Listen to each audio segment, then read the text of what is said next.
Welcome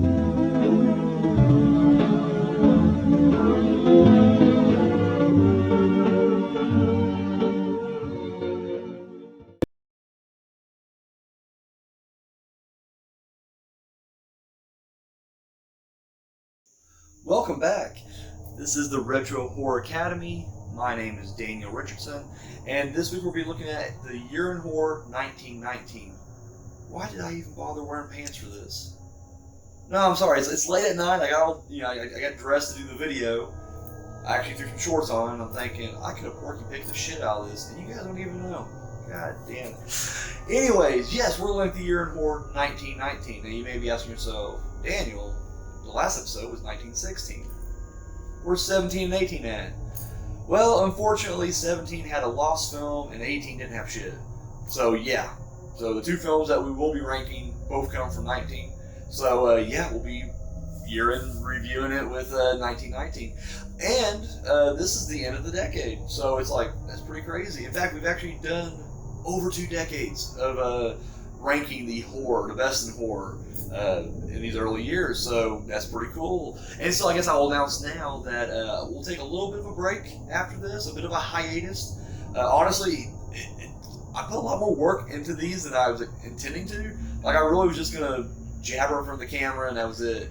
And then I started adding, video clips and graphics and whatever. And before I knew it, I was like, oh shit, like I'm actually adding some, details to these videos that this, And so anyways, decided, you know what, end of the decade, let's go ahead and just take a little bit of a break. And then I'll come back in November with the Roaring 20s. So, German Expressionism, early Universal horror, I mean, it's going to be fucking awesome. So, big things ahead, but for right now, we're going to take a little break. But let's hit 1919. Well, first, let's go back to 1917. So, all this is going to take place in Germany, oddly enough. So, 1917, our boy Paul Werner did his second film in the Golem trilogy, known as The Golem and the Dancing Girl. And unfortunately, this one is completely lost. Like, at least with the first film, Der Golem, apparently there's some footage just left over. There is a couple of scenes that's just kind of, out there in the internet, in the world. There's a couple of scenes that still survive, whereas with the Golem and the Dancing Girl, nothing. Like, to this day, it's all gone. Which is very unfortunate. That makes me sad. I don't know why. I shouldn't even give a shit, I guess, but the idea that there's work of art that's just completely lost forever just saddens the shit out of me. So yeah, the Golem and the Dancing Girl, huge hit in 1917. Probably would have won the Golden Skull, obviously, but wasn't meant to be. One of these Golems are going to have to win something eventually, I would hope. But, I feel like he's been robbed twice now. So, but anyways, beyond all that, 1918 came and went. I didn't find nothing. If anybody out there can help the Academy out and let us know, like, hey, this came out in 1918. This feature-length film, I couldn't find any horror film at all for 1918. So we'll move right along down to 1919. I said that the biggest movie of note that year was a movie called Weird Tales, or Eerie Tales. That's what they was called here in America. So in this movie, basically, it's these paintings. They're like in a bookstore, and it's like a painting of like Satan, death, and the strumpet, which I had to look it up, and it's like a prostitute, I guess. But they come to life after hours, and they're telling scary stories to each other, and each of the stories has to deal with them. And so you get this anthology that comprises of 5 shorts, one of which was Edgar Allan Poe, and the other one was Robert Louis Stevenson of the 5. So it's like, got some horror heavyweights, especially in this early area. I feel like those are like 2 reliable names right there that, a couple of standard go-tos in the early years of horror cinema. So anyway, but this came out, and this was a big hit as well. And it's funny because a lot of critics that go back and look at this film, and they said this was kind of like the bridging gap between German cinema pre-1920s, traditional, I guess you would call it, still dark and moody, but for the most part, pretty standard, and the Gothic Expressionism, German Expressionism, Gothic Revival, whatever you want to call it, that would come out in the 20s. And so they said you can kind of see bits of that here. So it's just kind of like this kind of neat hybrid of the past and the future, and it's all in this one film right here. So you know what? Let's get to it, guys. There are 2 films that need to be ranked. What were the top 2 horror films of 1919? Well, first we're gonna hit number 2, and the winner of the Silver Skull Award.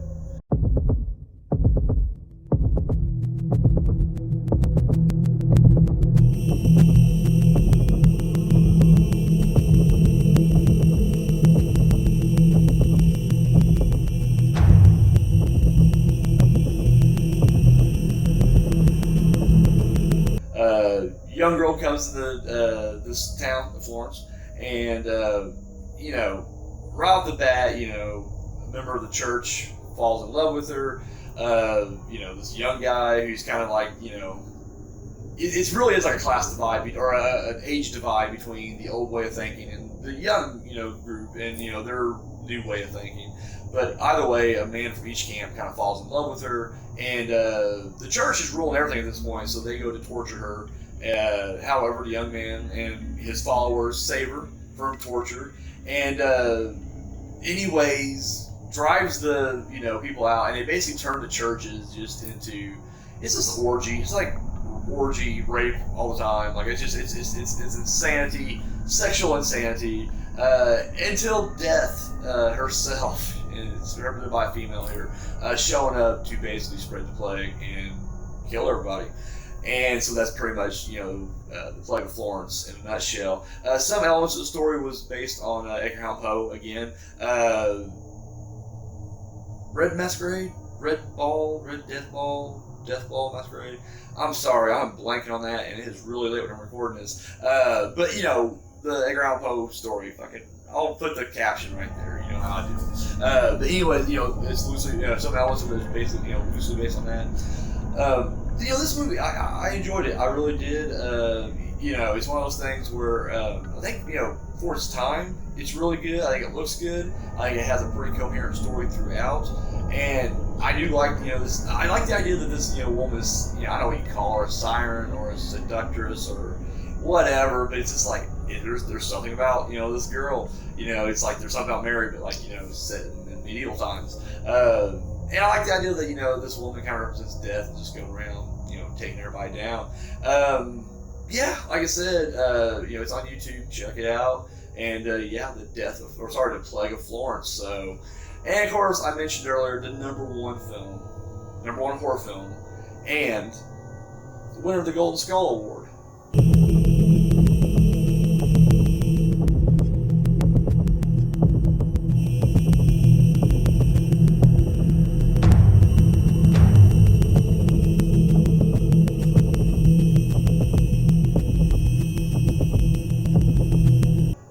We're just going to use the title Weird Tales and Eerie Tales for this one.